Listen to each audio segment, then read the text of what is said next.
Alrighty, we are going to get started on a running stitch. As you can see, I've sewn all 3 patches on both eyes, and the back looks a little crazy, but not too terrible. This thread is very thick and you're going to have to go slow. You cannot go super fast with it. So this is the top, so I'm going to turn him over and I'm going to take his back. I did put a pin in it just so I'd remember where the back was. And I'm going to go ahead and move the front off, and I am changing threads because I have thread available and you may have this color. So I'm going to change threads, and I'm sort of thinking that I would like to just go ahead and be simple and put a heart on his behind. And I think maybe I might actually do a bigger heart, or I might trim it down just a little. It's a little bit bigger than I wanted it to be. So let me just trim this down just a tad. And you can see, if you've never made a heart before, you just fold it and make a little curve. This originally, I think, was a belly. Okay, that looks pretty good. So I'll go with that. Throw this in the trash can. All right, so we're gonna do a running stitch. And I'm going to keep my stitches fairly close together, and I'm going to place it here on this side. So I'm going to come up from the back. It really doesn't matter where. I just have to get my bearings as to how close to the edge I would like for it to be. Okay, there we go. So I'm going to bring my camera down just a hair so you can see a little better. Okay. We're going to up and down, just like up and down, just like a dolphin in the water. So I'm going to come pretty close to it because I don't want it to be really wide stitches. I'm going to go slow when I pull it through because, like I said, it's thick. It is thick. All right, I've got a better handle of it now. And every once in a while, I just have to run my fingers across the thread to untangle it. I'm going to come up not right next to it, but just skip a little space. There you go. And then dive down back again. I do want to sort of follow the outline of my heart.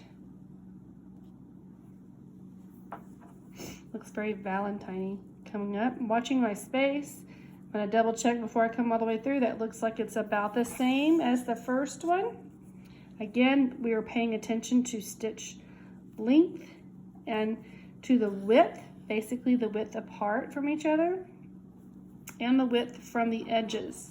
Okay, every once in a while you do need to just stop and rub your fingers along, and it's okay if you wet your fingers. I mean, there's a tip that sometimes people do when they're using embroidery thread. They use like the wax, there's a sewing wax.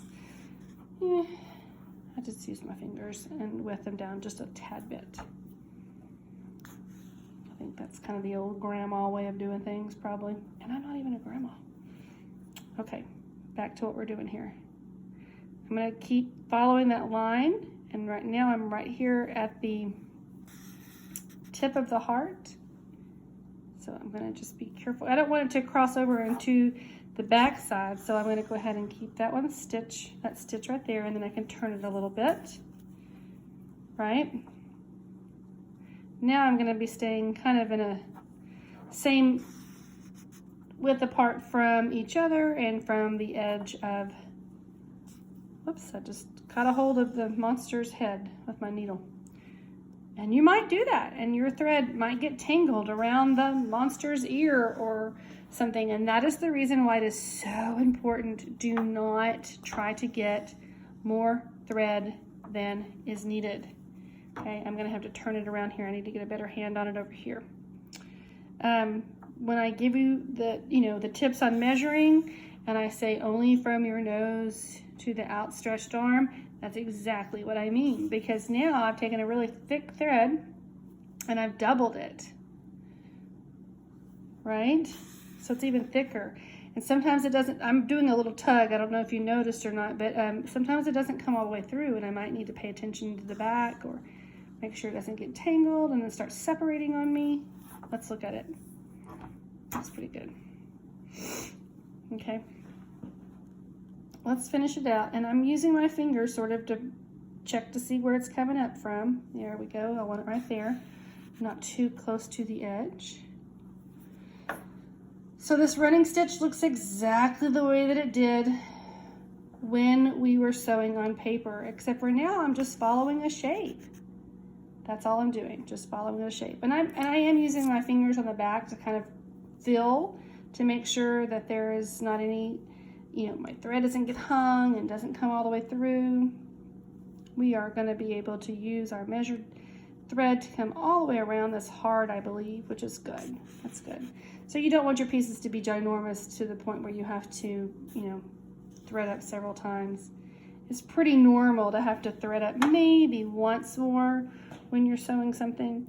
When you're sewing the monster, on the other hand, when you're sewing his body clothes or her body clothes, you're going to find that you're going to have to tie off and thread up several times. But that's okay. That's the longest part, okay, of putting this together. And that looks like it's my last stitch. Let's take a look-see. What do you think? I think that turned out pretty cute. I like the pink on the blue on the pink. So I'm gonna turn it over.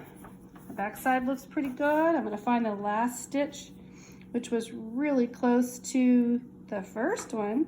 So I'm gonna just grab a hold of that stitch right there.